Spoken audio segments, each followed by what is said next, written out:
பிரியமானவர்களே, இந்த அருமையான நாளில் இந்த கால்வழியில் ஆண்டவராகிய இயேசு நாமத்திலே உங்களை நான் வாழ்த்துகிறேன். இது ஒரு பெரிய ஸ்லாக்கியம். நான் அடிக்கடி சொல்கிற விதமாய் இந்த நாட்களில் தேவ வார்த்தையை உங்களோடு கூட சொல்கிறதுல ஒரு பெரிய மகிழ்ச்சி. கர்த்தர் சொல்கிறாரு, இந்த புதிய மாதத்தையும் நாம் ஆரம்பித்து சில நாட்களை கடந்து வரும்பொழுது சில காரியங்கள் விசாரங்கள் இன்னும் மாறாமலே இருக்கலாம். விசேஷமாய் ஏசியா தீர்க்கதரிசன புத்தகங்களை நீங்கள் வாசிக்கும் பொழுது தீர்க்கதரிசனிடத்திலே கர்த்தர் சொல்லும் பொழுது அந்த ஜனங்கள் சிறைப்பின மத்தியில் இருக்கும் பொழுது ஆண்டவர் தம்முடைய வார்த்தையை கொண்டு வருகிறார். அதை தான் இன்றைக்கு 12வது அதிகாரத்தின் 2ஆம் வசனத்தை வாசிக்கிறேன். ஏசியா 12ஆம் அதிகாரத்தின் 2ஆம் வசனத்தில் சொல்லப்பட்டிருக்கிறது, இதோ தேவன் என் ரட்சிப்பும், நான் பயப்படாமல் நம்பிக்கையாய் இருப்பேன். இப்போ ஆண்டவர் என்னுடைய ரட்சிப்பாய் இருக்கும் பொழுது, கர்த்தர் என் பட்சத்தில் இருக்கும் பொழுது, I will never be afraid. நான் பயப்பட வேண்டிய அவசியம் இல்லை. நான் பயப்படாமல், ரொம்ப அழகா சொல்றாருங்க, பயப்படாமல் நம்பிக்கையாக இருப்பேன். கர்த்தராகிய யெகோவா என் பெலனும் என் கீதமுமானவர், அவரே எனக்கு ரட்சிப்புமானவர். இப்போ இன்னைக்கு காலையில் ஒருவேளை நீங்கள் கலங்கி இருக்கிறீங்களா? இல்லை இந்த வசனத்தை கேட்கும் பொழுது, இந்த செய்தியை நீங்கள் கேட்கும் பொழுது ஒரு இருதயம் கலங்கி இருக்கிறதா? ஒரு சூழ்நிலையினாலே ஒருவேளை ஒரு விதமான அங்கலாய்ப்பு, ஒரு பயம் உங்களுக்குள்ள இருக்கிறதா? நான் இந்த காலையில் உங்களை பார்த்து கர்த்தருடைய நாமத்தில் சொல்றேன், நீங்கள் பயப்படாமல் இருக்கும்படிக்கு கர்த்தர் உங்கள் பட்சத்தில் இருக்கிறார். That you should not be worried, you should not be afraid. I want to use that word, you should not be afraid.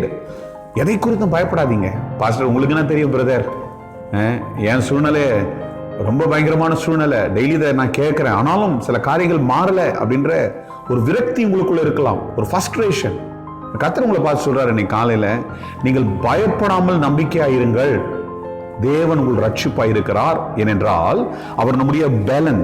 நல்லா கவனிக்கணும், he is our strength அப்படின்னும் போது அவரே உங்களுக்கு இன்னைக்கு ஒருத்தர் நம்பி இருக்கிறோம். நம்ம வீட்டில் ஒரு தாயோ தகப்பனையோ இல்லை நம்முடைய சகோதரனையோ பிள்ளைகளை சில பெற்றோர், அவன் தான் என்னுடைய strength. But I believe and I trust that the Lord is our eternal strength. கர்த்தரே நம்முடைய நித்திய பெலனாய் இருக்கிறார். அவரை நீங்க நம்புங்க, அவர் உங்களுக்கு எல்லாவற்றிலும் உதவி செய்கிறவராய் இருப்பார். நம்ம ஜெபம் பண்ணலாங்களா?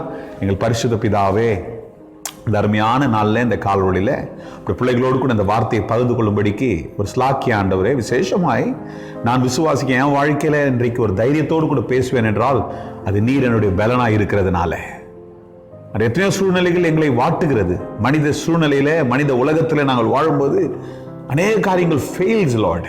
எத்தனையோ காரியங்கள் எங்களுக்கு நடக்காமல் இருக்கிறது, விரக்தி உண்டாகிறது. நான் அது மத்தியில் கர்த்தர் சொல்றீர், நான் உன்னுடைய நம்பிக்கையாக இருக்கிறேன், நானே உன்னுடைய நம்பிக்கை இருக்கும்பொழுது நீ பயப்படாமல் தைரியமாயிருன்னு கர்த்தர் சொல்றீரே, அதுதான் உங்களுடைய பிள்ளைகளோடு கூட சொல்லியிருக்கிறேன். கர்த்தர், அந்த வார்த்தையை நீ திடப்படுத்துங்க, மனசுல நல்ல ஆண்டவரே அப்படி ஆவிக்குள்ள அது பதியட்டும்.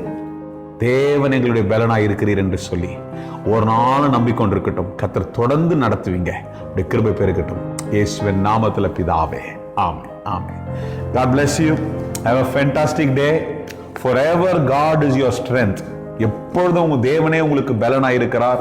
தைரியமா இருங்க, கர்த்தர் உங்களை விடவே மாட்டார். Have a wonderful day, have a prosperous day. The Lord be with you. God bless